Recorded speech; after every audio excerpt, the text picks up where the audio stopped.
Hello, my name is Lars Drødgaard. I come from the International Center Against Abuse of Covert Technologies, and I'm very honored that I have been given a chance to interview Mr. Barrie Trower, together with my fellow Danish citizen, Mr. Stephen Bell. The ladies were protesting about having American missiles on English soil.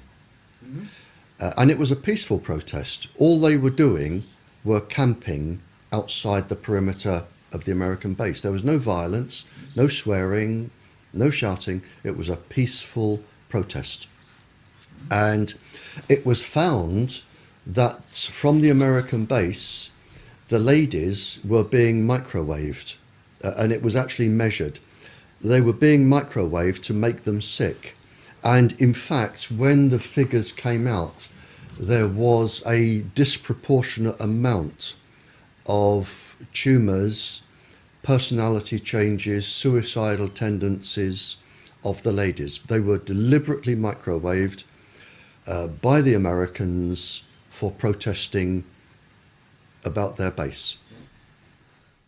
With one pulse frequency, you can just make people so suicidal, they can't be bothered to act like a demonstrator anymore. All they want to do is sleep or lay in bed all day. So if you're targeting demonstrators, you make them suicidally depressed, and they don't care about demonstrating anymore because they're too upset. Whereas if you want to cause a specific psychiatric illness, you would have an infrared device that followed the person, and you would link it to a pencil-thin microwave source, so the microwave beam would always target a specific gland or a specific part of the brain or an eye or a heart. So you would have them being targeted.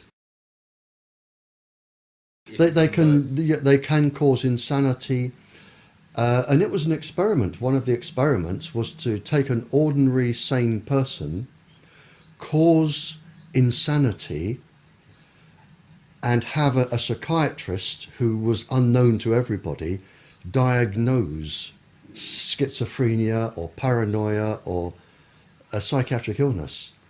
That was a successful outcome, and the person would spend the rest of their life in an asylum in misery, but to the government scientists that was a success.